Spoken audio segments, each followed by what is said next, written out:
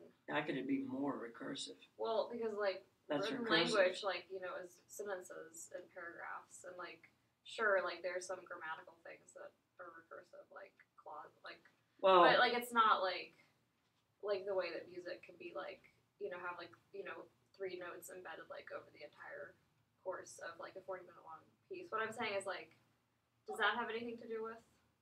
yeah, but Like- I do think that the notion that there are 3 notes that are recursively generated over an entire piece of music for 40 minutes, I think that happens in language also. Okay. You would not be able to understand that sequence if there was not something going on in your mind that did not use that technique. Right? So I think that the Schenkerian idea is 100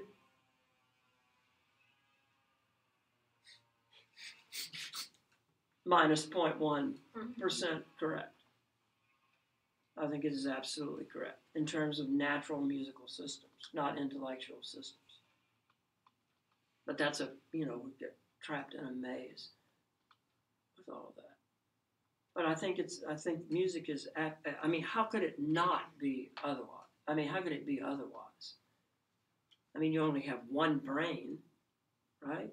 And as far as I know, most brains are, well, I could think of one big exception right now, but most human brains are, essentially the same, right?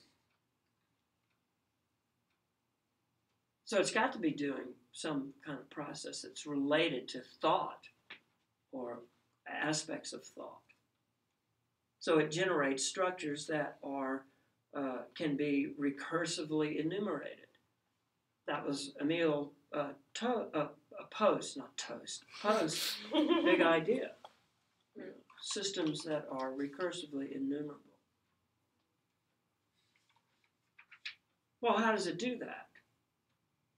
In the absence of literal visual word boundaries, how do those boundaries exist in music? You said through properties of consonance and dissonance.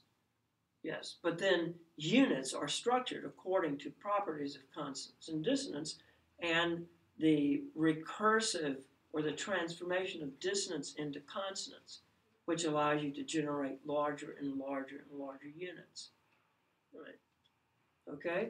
Well, those properties exist in counterpoint, and they become increasingly more obvious or clearer the further you go in contrapuntal theory.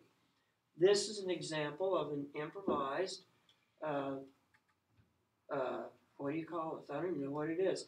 A combined species, 2 plus 2 counterpoint. The canis firmus is in the soprano. I'm doing a lot of work now where the canis firmus or fixed voice is not in the bass, so that you generate the interpretation of the upper line on the basis of the contrapuntal movement in the lower voice. Right? So the relationship of the lower voice with the upper voice determines actually how you hear this.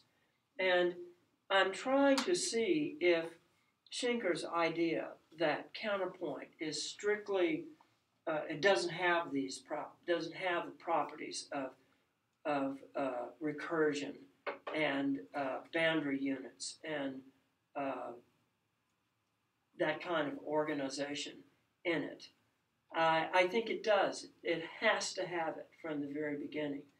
But it's in the complexities of combined species counterpoint that you begin to see that these things really are happening, and it's unavoidable. And Schinker himself admits in the second volume of Counterpoint, there's a section at the end of the book called Bridges to Composition, Bridges to Free Composition. And it's the section that goes through all the combined species. And it's obvious that he understands, in some sense, that this is the bridge to composition. And it's the bridge to really being able to understand or create spontaneously musicalistic structures in the same manner as someone speaks. And it is a way of representing that. So let's look at this little example for a minute. Okay, I'm sure everyone can visualize this or hear it. Yes? Right? Okay. So just go through and give me the downbeat sonorities. Give me a figured bass. In the first bar, we have to include everything. Maybe we should include everything in each bar, but ignoring the dissonances. That is a what? 8. That's a 5/3, isn't it? If we collect everything in that bar, isn't it a 5/3? Yes. All right. The next bar is what? 8/6. 8/6. Yes. Next bar is 5/3. 5/3. 6/3. 6/3. 8/3. Mm-hmm. 5/3. 5/3. Oh, and that is. 5/3. Mm-hmm. 8/3. We collect everything. It's a 5/3. 8/3. Yes. Yeah. Or well, if we collect everything, it's a 5/3. Yeah. Okay. Collect everything. It's a 5/3, but 8/3. Mm-hmm. 5/3, 6/3, whatever. Yeah. And then 6/3, 5/3. Yeah. Okay. And that.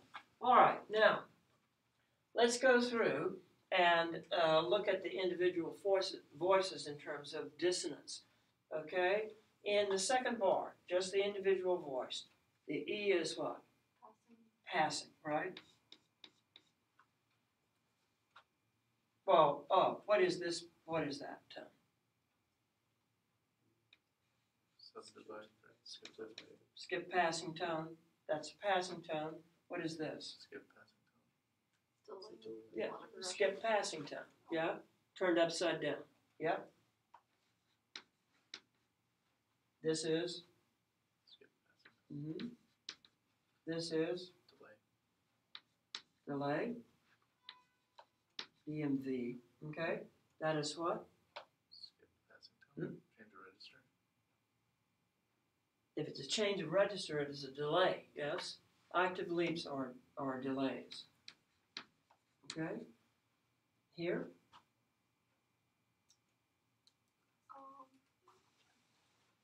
Skip Yes, skip passing tone. That is involved in an octave transfer, yeah. Third becomes a sixth. This is skip passing tone. This is skip passing tone. This is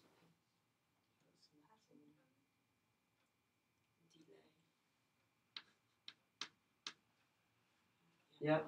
We'll call it that. Okay, for lack of a better term. All right. Okay. What about the middle voice?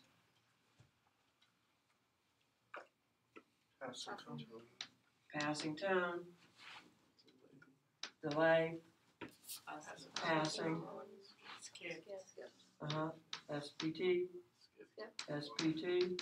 Skip. SPT. Delay. Delay. No, this is a skip. Skip passing tone.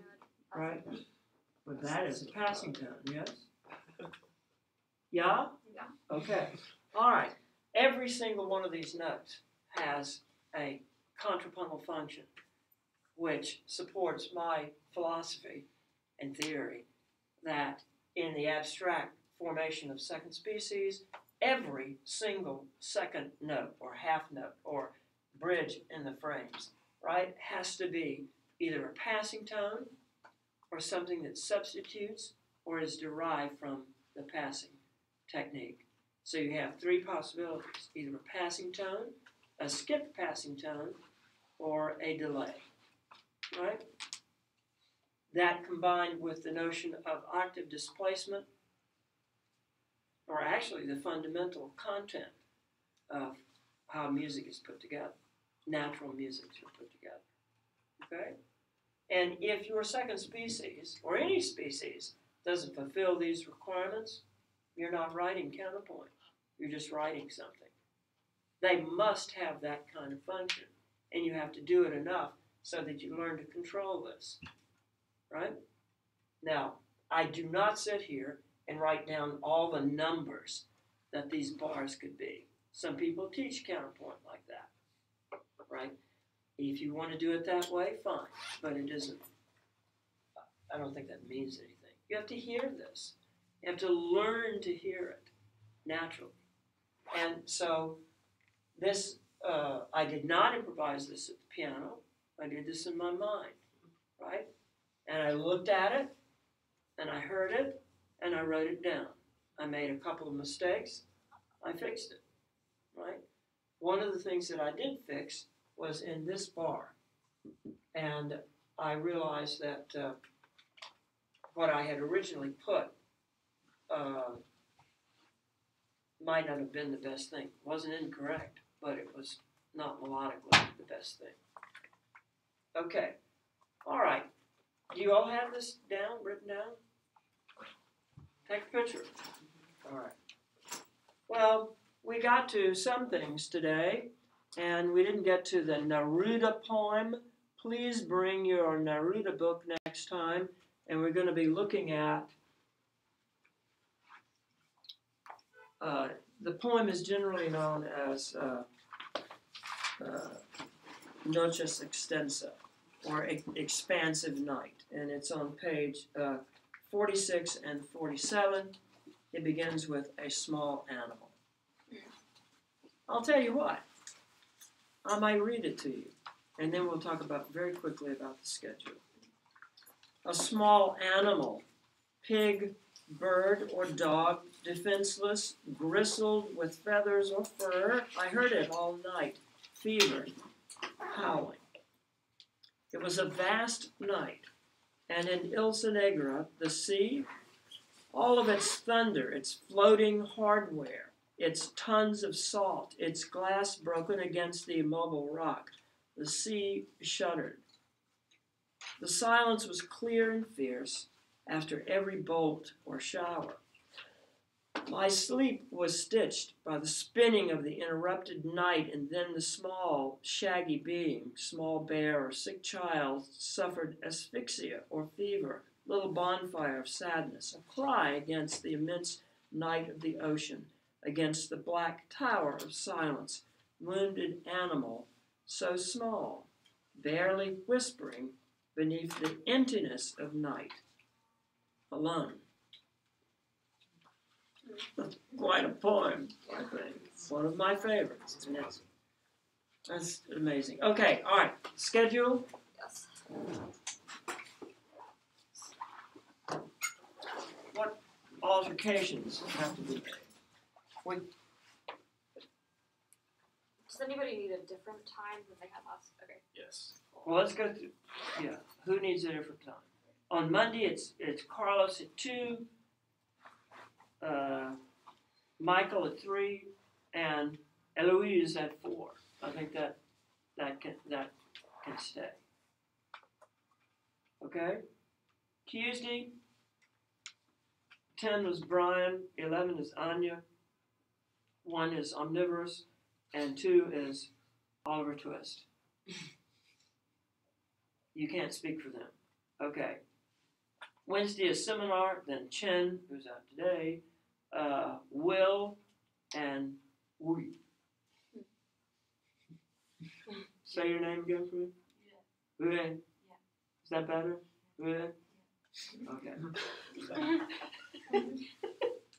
Okay. Oh, And third. oh, You can't. yeah, I think we have to change, right?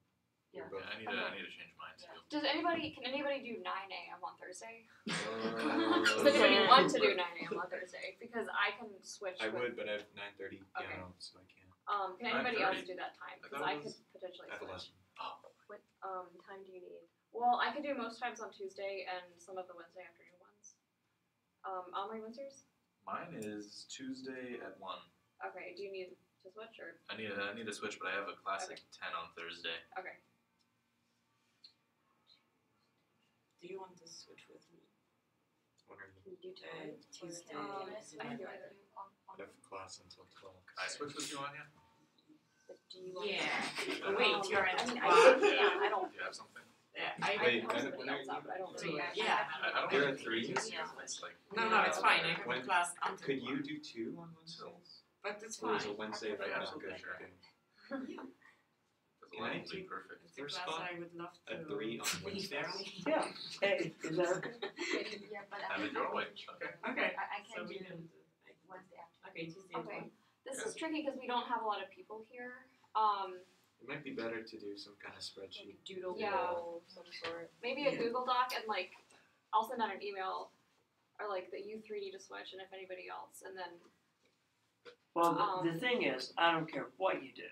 You just have to let me know, Yeah. okay. right? And that's all I have to say. For those of us that don't need to switch, can we just take ourselves out? Like, No, because because we might switch Somebody with else someone might else. need to. Yeah. Yeah, if you can. I mean, I'm very flexible. I only take 1 class. Okay. I can Yeah. help somehow. I guess like a Google Doc like you suggested. Well, Yeah, yeah. All right. Well, wait a minute. What's happening today? right. Well, I can't Chen make is it not that obviously not coming. Goodwill Hunting So is I not can coming. switch I with can you, be but here at- if Starting at 2:30. I mean, we But can. we I have a can. virtual Like, today, so yeah. If At someone what time? At both then 3:30. need to switch with my time, I can also do that. Is this one of But those you can like take my time. 2 rehearsals? Yeah, Yeah. 5-hour day. So- Oh, wow, Yeah, that's it's great. on Tuesday. That's Oh. really 11 on great. Tuesday, yeah. Yeah. The curves. 1 on Tuesday. Okay. Sounds great, Gosh. How much else do you have to do? No Oh, problem. I don't have to do today. I'm- Okay. So I'm not doing You change anything your else mind for today. anything, just I- let me Is know. that true? See if I can. Okay. All right. Well, this is enough. What about And tomorrow? clarification: are you going to be here at 9 o'clock? Next tonight? week, do you also I want can the 1 be, o'clock yeah. slot? Because I'm going to be out of I was town. planning on it. Or the Otherwise, I'll 11 go o'clock home. slot as well. Lydia's Okay, not sure. going to be Yeah, here. like She yeah. is slaving yesterday I away. stayed for 2 hours. I can be here at 10. Yeah, So, I have to volunteer my lesson to someone. Okay. Oh yeah, I should All right, so that's it. Michael, I'll see you Monday. Oh, wait a minute. I have